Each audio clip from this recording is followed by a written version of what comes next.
ವಿಧಾನ ಪರಿಷತ್ ಸ್ಥಾನಕ್ಕೆ ಲಾಬಿ ಶುರು. ರಾಜ್ಯದಲ್ಲಿ ಅಧಿಕಾರ ಹಿಡಿದಿರುವ ಕಾಂಗ್ರೆಸ್ ಪಕ್ಷಕ್ಕೆ ಇದೀಗ 7 ಅಭ್ಯರ್ಥಿಗಳನ್ನ ಅಂತಿಮಗೊಳಿಸಲು ತೀವ್ರ ಕಸರತ್ತು ನಡೆಸಿರುವ ಬೆನ್ನಲ್ಲೇ ಆಕಾಂಕ್ಷಿಗಳ ಪಟ್ಟಿ ಬೆಳೆಯುತ್ತಲೇ ಇದೆ. ಪಕ್ಷಕ್ಕೆ ದೊರೆಯಲಿರುವ 7 ಸ್ಥಾನಗಳಿವೆ. ಇದೀಗ ಬಾಗಲಕೋಟೆ ಜಿಲ್ಲೆಯಲ್ಲೂ ಸಹ ಆಕಾಂಕ್ಷಿಗಳ ಪಟ್ಟಿ ದಿನೇ ದಿನೇ ಬೆಳೆಯುತ್ತಲೇ ಇದ್ದು, ಸದ್ಯ ಜಿಲ್ಲೆಯಲ್ಲಿ 9 ದಿನ ಆಕಾಂಕ್ಷಿಗಳು ತಮಗೊಂದು ಅವಕಾಶ ಕೊಡುವಂತೆ ಮುಖ್ಯಮಂತ್ರಿ ಸಿದ್ದರಾಮಯ್ಯ, ಕೆಪಿಸಿಸಿ ಅಧ್ಯಕ್ಷ ಡಿಕೆ ಶಿವಕುಮಾರ್ ಸೇರಿದಂತೆ ಪಕ್ಷದ ಮುಖಂಡರ ಮೇಲೆ ಒತ್ತಡ ಹಾಕುತ್ತಿದ್ದಾರೆ. ಆಕಾಂಕ್ಷಿಗಳಲ್ಲಿ ಜಿಲ್ಲೆಯ ಮಾಜಿ ಸಚಿವರು, ಮಾಜಿ ಶಾಸಕರು, ಪಕ್ಷದ ಪದಾಧಿಕಾರಿಗಳು ಇರುವುದು ವಿಶೇಷ.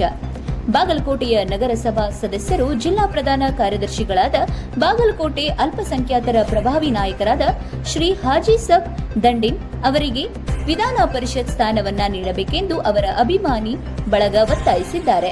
30 ವರ್ಷಗಳ ಕಾಲ ಕಾಂಗ್ರೆಸ್ ಪಕ್ಷದ ನಿಷ್ಠಾವಂತ ಕಾರ್ಯಕರ್ತರಾಗಿ ಸಂಘಟನೆಯಲ್ಲಿ ತಮ್ಮನ್ನ ತೊಡಗಿಸಿಕೊಂಡು ಪಕ್ಷ ಅಧಿಕಾರಕ್ಕೆ ಬರಲು ಶ್ರಮಿಸಿದ್ದಾರೆ ಹಾಗೂ ಬಾಗಲಕೋಟೆ ಮತಕ್ಷೇತ್ರದ ಅಲ್ಪಸಂಖ್ಯಾತರ ಸಮುದಾಯದ ನಾಯಕರು ರಾಜಕೀಯ ಪ್ರಾತಿನಿಧ್ಯ ಸಿಗಲಾರದೆ ವಂಚಿತರಾಗಿದ್ದಾರೆ. ಎಐಸಿಸಿ ಹಾಗೂ ಕೆಪಿಸಿಸಿ ಅಧ್ಯಕ್ಷರು, ಮಾನ್ಯ ಮುಖ್ಯಮಂತ್ರಿಗಳು, ನಾಯಕರು ಗಂಭೀರವಾಗಿ ಪರಿಗಣಿಸಬೇಕಾಗಿ ಅಭಿಮಾನಿಗಳು ಆಗ್ರಹಿಸಿದ್ದಾರೆ.